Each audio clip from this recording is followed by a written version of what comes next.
Iran ने America के सामने एक अहम प्रस्ताव रखा है जिसमें स्ट्रेट ऑफ हॉर्मुज को फिर से खोलने और जारी तनाव को खत्म करने की पेशकश शामिल है। हालांकि इस प्रस्ताव में तेहरान ने अपने न्यूक्लियर प्रोग्राम पर बातचीत को फिलहाल टालने की बात कही है।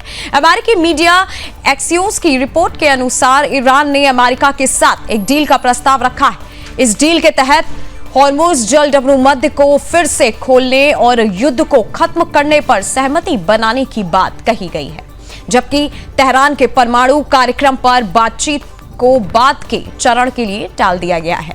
रिपोर्ट में एक अज्ञात अमेरिकी अधिकारी और इस मामले की जानकारी रखने वाले 2 सूत्रों का हवाला दिया गया है। साथ ही रिपोर्ट के अनुसार यह प्रस्ताव पाकिस्तान के जरिए अमेरिका तक पहुंचाया गया है। आपको बता दें कि बातचीत से जुड़े सूत्रों का कहना है कि मौजूदा गतिरोध के बीच ईरान का मौजूदा नेतृत्व भी इस बात पर एकमत नहीं है कि वह परमाणु मुद्दे पर कितनी रियायत देने को तैयार है। वहीं सूत्रों के अनुसार अगर स्ट्रेट ऑफ हॉर्मुज को खोलने और युद्ध विराम पर सहमति बनती है तो इससे अमेरिकी राष्ट्रपति डोनाल्ड ट्रंप के पास ईरान से परमाणु समझौते को लेकर दबाव बनाने के विकल्प सीमित हो सकते हैं। बताया जा रहा है कि इस पूरे मामले पर ट्रंप प्रशासन सोमवार को सिचुएशन रूम में अहम बैठक करने वाला है। फिलहाल दोनों देशों के बीच तनाव बरकरार है, लेकिन इस प्रस्ताव को कूटनीतिक हल की दिशा में एक महत्वपूर्ण कदम माना जा रहा है। खबर है कि व्हाइट हाउस को यह प्रपोजल मिल गया है। हालांकि यह भी साफ नहीं है कि ट्रंप एडमिनिस्ट्रेशन नई डील पर विचार करेगा या नहीं। नई डील के तहत सीज फायर को लंबे समय के लिए बढ़ाया जाएगा या तेहरान और वॉशिंगटन हमेशा के लिए दुश्मनी खत्म करने पर सहमत होंगे या फिर आने वाले वक्त में पता चलेगा।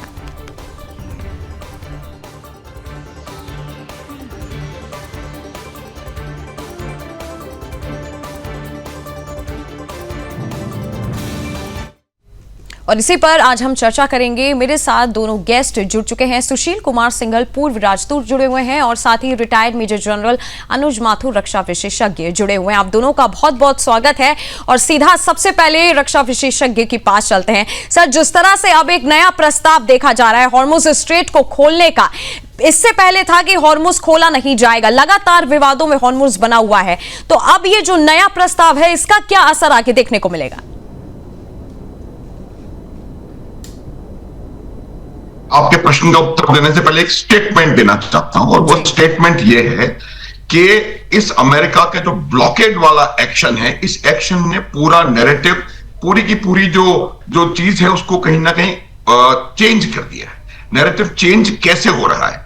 देखिए, जब तक ये इफेक्टिव ब्लॉकेड लगा हुआ नहीं था तब तक ईरान पूरी तरह से स्ट्रेट ऑफ हॉर्मुज से आवागमन को कंट्रोल कर रहा था।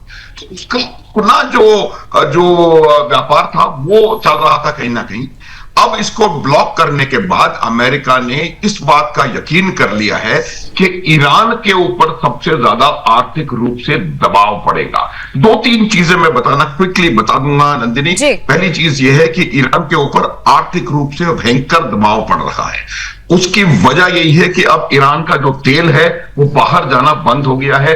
ईरान की 65 से 75% जो आय है, जो उनके निर्यात से जो आय होती है, वो तेल और गैस की वजह से होती है और उसको कहीं ना कहीं रुकावट पड़ रही है। उसकी वजह से उनको भंडारण में बड़ी भारी परेशानी हो रही है। इसका मैं एक थोड़ा सा उदाहरण आपको दे दूंगा कि एक शिप जो कि पूरी तरह से खत्म हो चुका था, डिकमीशन हो चुका था, उसको भी लेकर के खर्ग आइलैंड पर लाया गया है ताकि उसमें 2 मिलियन बैरल्स तेल को उसमें स्टोर किया जा सके।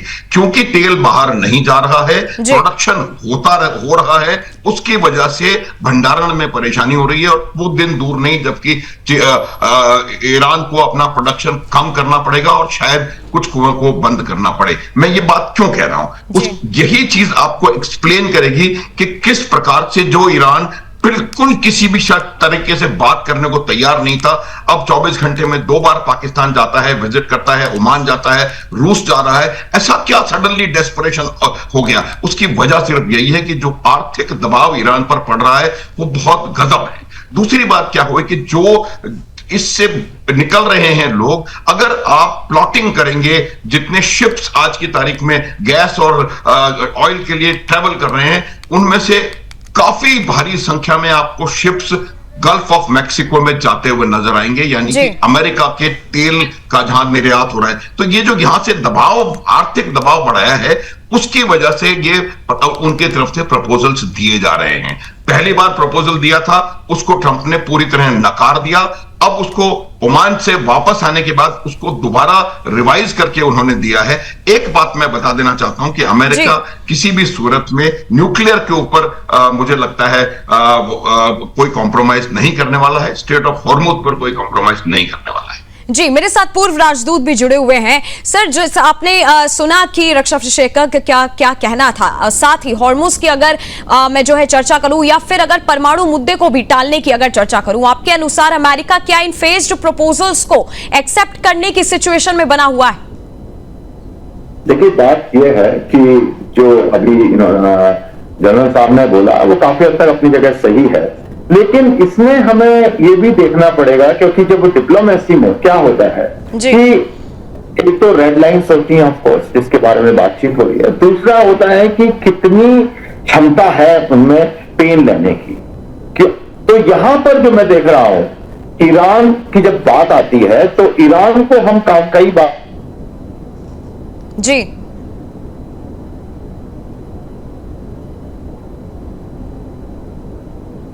चलिए सीधा रक्षा विशेषज्ञ के पास चलते हैं। सर, जिस तरीके से अगर मान ले हॉर्मुज खुल भी जाता है, मान लेते हैं कि जो समझौता है वो एक्सेप्ट भी हो जाता है, तो क्या आने वाले फ्यूचर में ईरान की क्या सैन्य ताकत को इतना कमजोर मान लिया जाएगा? क्योंकि जिस तरीके से चर्चा हो रही है कि अमेरिका ने जो है ईरान को झुका दिया है अब सीज फायर के बाद। देखिए नंदिनी, प्रश्न झुकाने का नहीं है। मैं आपको एक बात बताता हूं, झुकाने का अर्थ तब होता है जब आपकी विल टू फाइट खत्म कर दी जाए। आपके पास संसाधन कम हो सकते हैं, लेकिन अगर आपके पास नंदिनी विल टू फाइट है तो आप कम संसाधनों से भी लड़ाई लड़ सकते हैं। इस बात का मुजाहिरा ईरान ने बिना किसी शक के कर दिया है। लेकिन देखिए, लड़ाई लड़ पाना अपनी जगह पर है और आर्थिक रूप से चोक हो जाना अपनी जगह पर है। एक मैं किसी ईरानी का एक पोस्ट देख रहा था कुछ देर पहले, उसमें उन्होंने ये कहा है कि बहुत कैटास्ट्रोफिक इकोनॉमिक इफेक्ट्स हुए हैं ईरान के ऊपर। ईरान में लोगों को शायद ये मैं कंफर्म नहीं कर सकता हूं, शायद तनख्वाहें नहीं दे पा रहे हैं ये लोग, पेंशन भुगतान नहीं हो पा रहा है। तो आफ्टर ऑल IRGC को भी कुछ दिनों के बाद वापस लौट के अपने लोगों के पास जाना पड़ेगा। उनके लिए उनकी जवाबदारी है। आप अगर याद करें तो जनवरी के जो प्रदर्शन हुए थे और उसके बाद जो मैसेकर हुआ है जनवरी में ईरान के लोगों का, ईरान की ही सेनाओं के द्वारा, वो इसी वजह से था कि वो प्रदर्शन आर्थिक कुप्रबंधन और जिस प्रकार से इन्फ्लेशन बढ़ रहा था, गरीबी बढ़ रही थी, वहां पर भुखमरी बढ़ रही थी, बेरोजगारी बढ़ रही थी, उसके खिलाफ वो प्रदर्शन था। और अगर इसी प्रकार से लगातार आर्थिक रूप से दबाव पड़ता रहा ईरान के ऊपर तो वो प्रदर्शन शायद, हालांकि इस युद्ध ने बहुत एक नेशनलिस्टिक फीलिंग जो है ईरान के लोगों में जागृत कर दी है और वो इकट्ठे नजर आ रहे हैं, लेकिन फिर भी काफी समय तक आप बिना खाने पीने के, बिना उसके नहीं रह पाएंगे। हालांकि उनके पास बहुत बहुत बड़ा देश है, उनके पास बहुत संसाधन हैं, बावजूद उसके उनके ऊपर असर हो रहा है। ठीक है जी। सर, मैं आपके पास वापस आऊंगी और जिस तरीके से कहा भी जा रहा है कि ट्रंप प्रशासन जो है सोमवार को सिचुएशन रूम में हम बैठक भी करने वाला है। सीज फायर के बाद अमेरिका ईरान के बीच की बातचीत और ज्यादा दिन ब दिन कठिन होती जा रही है। मेरे साथ दोनों गेस्ट जुड़े हुए हैं और सीधे चलते पूर्व राजदूत के पास। सर, जिस तरीके से अगर परमाणु मुद्दे की भी बात करूं, अगर ये मुद्दा टल भी जाता है तो आगे आने वाले भविष्य में दोनों के बीच क्या बातचीत और ज्यादा कठिन हो सकती है? देखिए, बात यह है कि अभी मैं थोड़ा सा इसके बारे में जो अभी चल रहा है उसके बारे में कहना चाहूंगा कि अभी क्या है कि अभी नेगोशिएशंस नहीं हो रहे हैं। ये प्री पोजिशनिंग नेगोशिएशन से पहले की हो रही है।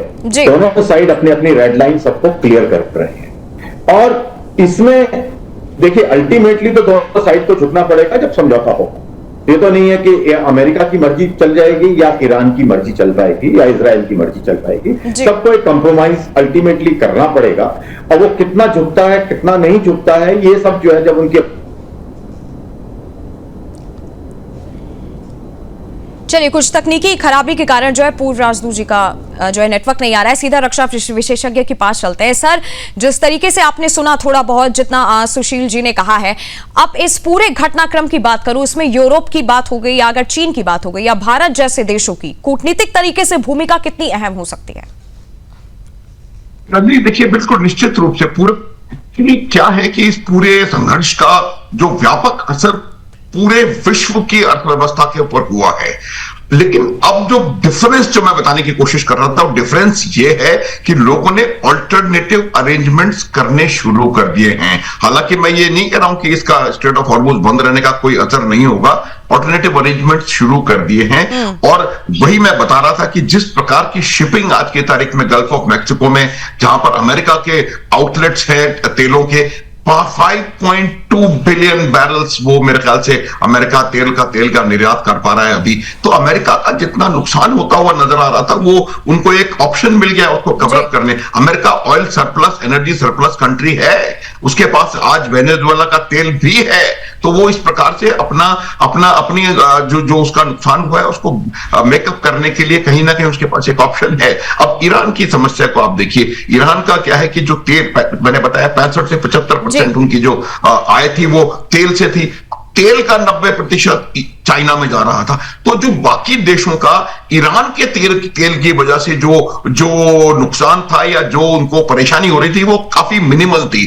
परेशानी इस वजह से हो रही थी कि ईरान के स्ट्रेट ऑफ हॉर्मुज पे कब्जा करने की वजह से कुवैत, बहरीन, सऊदी अरब, इराक, यूएई, ओमान, कतार, कहीं से भी तेल आना शिपिंग बंद हो गई थी, व्यापार बाधित हो रहा था। अब वहां से ऑल्टरनेट अरेंजमेंट्स है। ईस्ट वेस्ट पाइपलाइन को लेकर के सऊदी अरब ने 70 से 80 लाख बैरल प्रतिदिन जो है वो उस पाइपलाइन की मदद से लाल सागर के द्वारा बाहर निकालना शुरू कर दिया है। तो ओवरऑल जो डिपेंडेंस इनिशियली 20 से 22% एनर्जी की थी स्ट्रेट ऑफ हॉर्मुज पे, वो कहीं ना कहीं घट करके 12-13% पर मुझे लगता है आ चुकी है ऑलरेडी। और उसके अलावा आपने और डाइवर्सिफाई किया है, चाहे आप जापान ले लें, फिलीपींस ले लें, जो देश पूरी तौर पे यहां पर थे वो अमेरिका से तेल ले रहे हैं, किसी और जगह से अपनी एनर्जी चीज को कर रहे हैं। लेकिन ईरान पर जो असर हो रहा है, ये मैं बार बार क्यों बताने की कोशिश कर रहा हूं, वो परमानेंट है। क्योंकि अगर ये इफेक्टिवली इसको ब्लॉकेट करके रहेंगे तो ईरान का सारा बिजनेस बंद है, सारा उनका व्यापार, उनकी food security, agriculture security, fertiliser security, petrochemicals, ये वो हर चीज पे इसका असर पड़ेगा। तो उसका असर वहां के लोगों में नजर आएगा। और क्योंकि मैंने आपको वो याद दिलाया कि क्यों प्रदर्शन हुए थे जनवरी के माह में, उसके बाद एक मैसेकर हुआ था, वो इसी वजह से हुए थे कि आर्थिक कुप्रबंधन के खिलाफ वो बातचीत कर रहे थे। और इस प्रकार के एम्बार्गो से, इस प्रकार के ब्लॉकेड से और ज्यादा ईरान पर असर हो रहा है। एक छोटा सा उदाहरण अगर समय मेरे पास है तो मैं दे सकता हूं आपको कि वहां पर एक सुन्नी पॉलिटिकल लीडर हैं जो कि सिस्तान प्रोविंस में जो ईस्टर्न ईरान में है वहां से आते हैं। उन्होंने एक मैसेज दिया है कि आज ईरान के आकाश पर शत्रुओं का पूरा कब्जा है, आज हमारी एयर डिफेंस पूरी तरह से समाप्त है। ये वर्ड्स ऑफ दैट इफेक्ट। और उन्होंने यूं कहा है कि आज हमारा इंफ्रास्ट्रक्चर को डिवास्टेट कर दिया गया है ईरान और अमेरिका और इजराइल के हमलों में। आप देखिए 25,000 से ज्यादा एयर स्ट्राइक्स किसी एक जगह पे हो जाए तो आप सोच सकती हैं वहां की क्या परिस्थिति हो गई होगी। तो उसके बाद उन्होंने इस ईरान की करंट रिजीम से कहा है कि आप खुदा को क्या शक्ल दिखाएंगे कि आप अपने देश बर्बाद करवा दिया।